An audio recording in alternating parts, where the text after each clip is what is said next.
What's up mga bossing? So, ready for take-off na tayo papunta ng Baler, Maria Aurora gamit yung ATR 160 natin. So, 6 months ride performance po itong gagawin nating vlog. So, 6 months na sa akin itong ATR 160 natin. Ngayon, testing natin siya sa Bungabon, sa Twisties. Gamit pa rin yung navigation. Phone mirroring po yung gamit natin.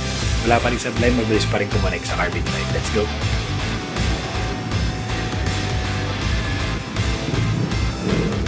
Okay na ba?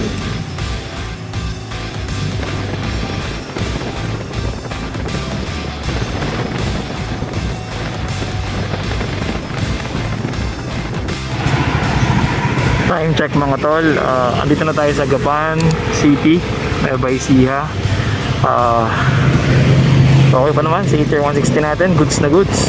Nadali lang tayo dun sa bandang Angat. Yung shortcut natin, sobrang daming lubak, buwisit.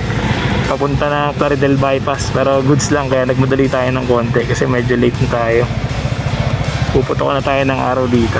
Yan, time check 5 AM, let's go.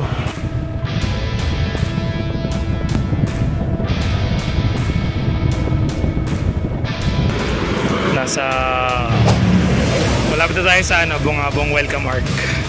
Nag-stop over lang tayo at nag-stretching ng konti. So far goods naman siya. Navigation natin okay pa. Ayan. Sabi dinownload ko yung maps offline, so naka-off yung data ko. So hindi agad marilobat yung cellphone ko. Naka-open lang is wifi tsaka bluetooth. Pero naka-off yung mobile data kasi dinownload ko na yung destination ko sa Google Maps offline. Diba? Bago tayo umakyat ng Twisties dito sa Bungabon, pinadaanan akong gas station. Nabawasan ng dalawang bar, 3 bar.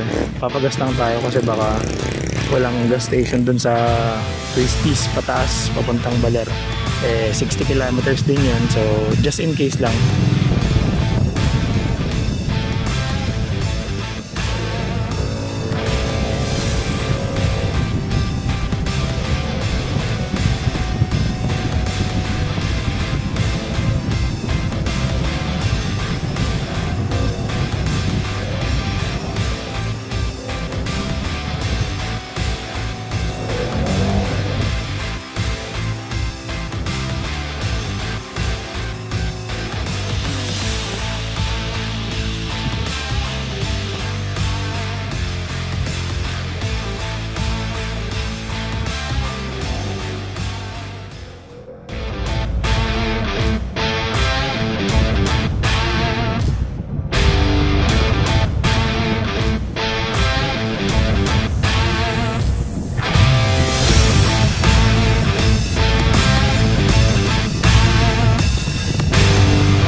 Ganda rito. Parang nasa bundok ka na talaga, oh.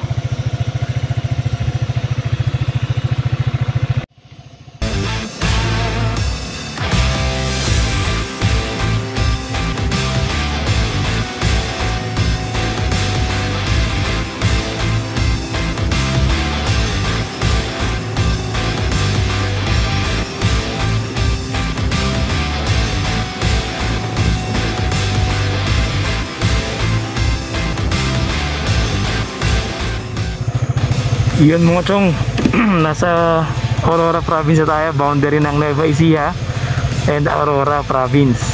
So ATR, goods na goods pa din tayo. Temperature normal pa din. Almost going 3 hours na tumatakbo tong GPS. Goods na goods pa din. Phone mirroring. Yan, so magbabaler tayo, 61 km pa papunta ng Baler. Yan, so let's go.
Touchdown na tayo sa Diteki Bridge.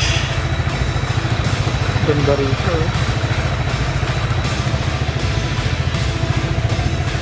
Diteki Bridge, mga 30 to 40 minutes nasa Baler na tayo. Kakababa lang natin ang sigsag ng Baler Aurora Road tsaka Bungabon. Grabe, almost 70 kilometers pa lang sigsag yun. Okay naman ang performance ni ATR 160 QJ motor. In terms of braking power at saka suspension, okay pa yung suspension ko. Responsive pa siya sa mga kurbada. Yung sa likod lang talaga, kailangan nating ipa-adjust ng konti. Adjustable naman yan para mas lumambot pa siya. Yan.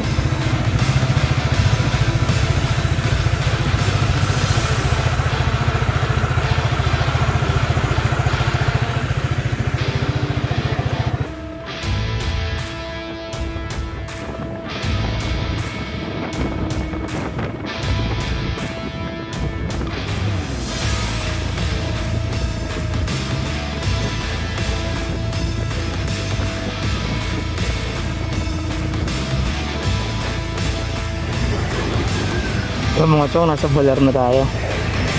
Touchdown tayo at exactly 8:30 AM. ATR 160, goods na goods. Walang problema. Ating navigation. Touchdown tayo sa Sabang Beach. Ayan, no?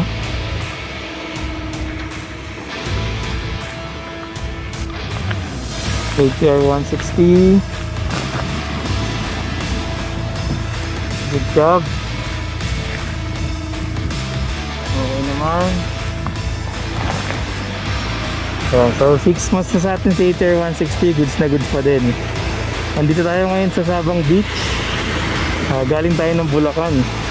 So Baler, Sabang Beach. Ang ganda pala dito. Solid.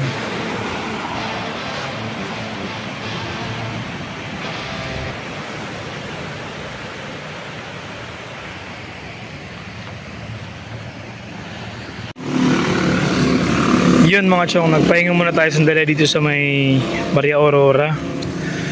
So, kasi iikutin ko agad eh.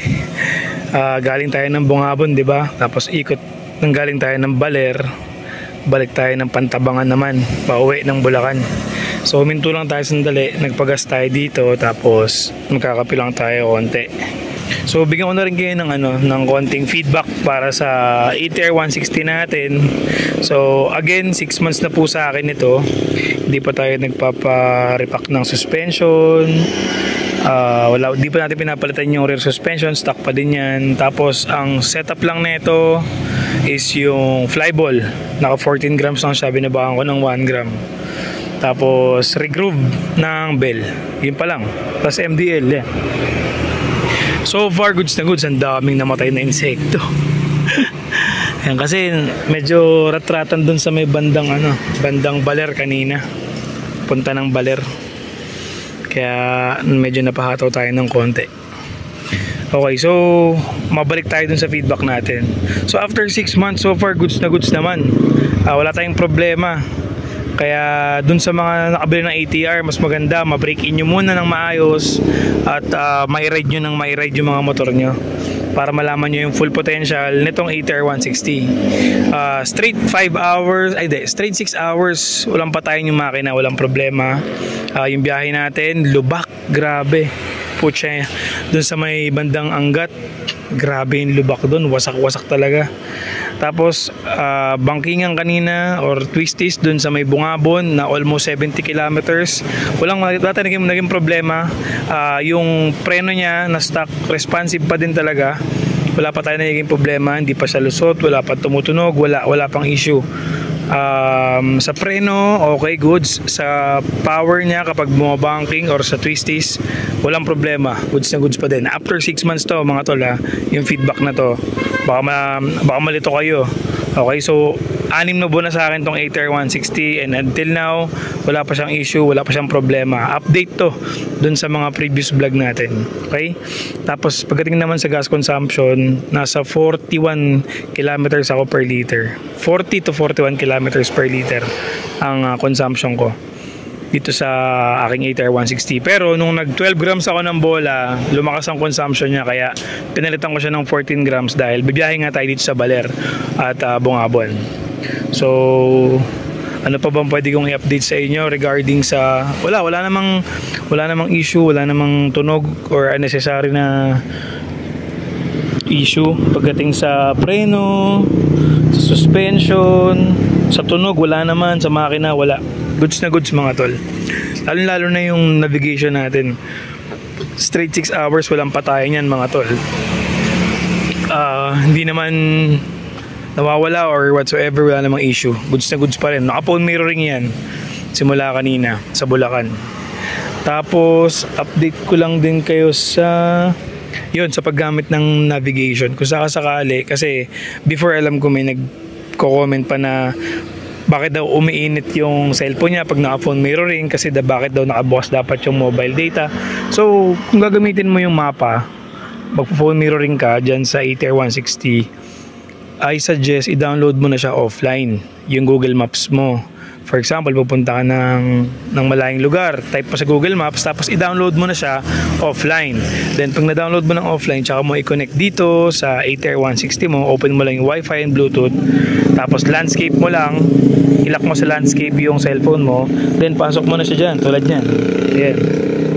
Ayan lang siya, yung isang phone ko. So hindi umiinit, hindi rin mabilis malobat kasi nakapatay yung mobile data. Alright, so yan, dun sa mga nanghihingi ng update at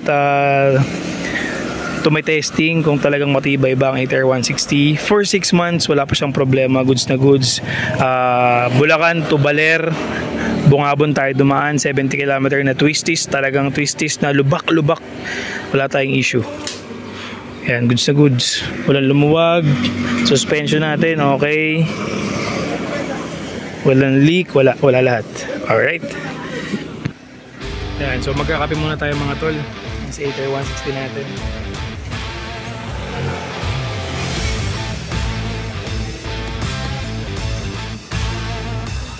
Pahingayin lang natin, tsaka punas natin yung helmet natin. Daming mga insekto eh. Yung mga chong, so papasok na tayo ng Pantabangan. Grabe pala kalsada rito, napakakinis. kumpara dun sa kabila, sa Bungabon. Maraming twisties tsaka lubak-lubak dun eh. So pag doon ka nang galing papunta ng Baler o kaya di pa Kulao tapos pauwi mo dito ka nag-exit sa Pantabangan, nakakapanibago kasi ang kinis ng kalsada. Ito na ata talaga kasi dinadaanan nila kaysa dun sa Bungabon. Pero sa twisties tsaka sa mga view, maganda ron. Maganda yung Bungabon.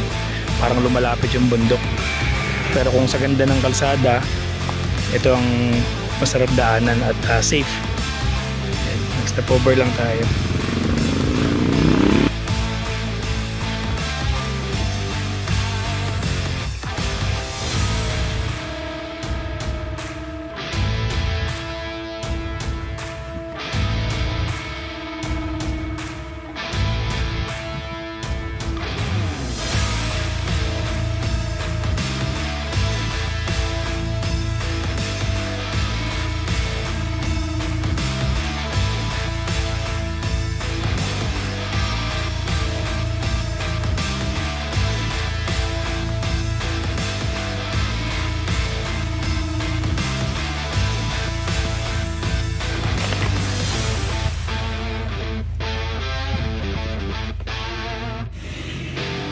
Ayun mga chong, doon sa kanainan natin mga 1 kilometer lang may maganda palang spot dito. Dapat dito na tayo kumain. Ganda ng view. Diyan tayo nag-park. Gamit natin si ATR 160. Tignan nyo yung view.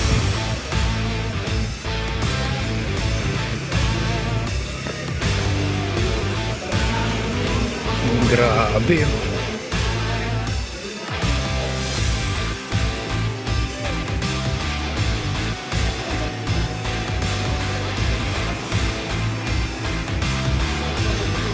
Pantabangan Lake ata ito eh. Ang ganda pala dito. Saan din tayo kumain?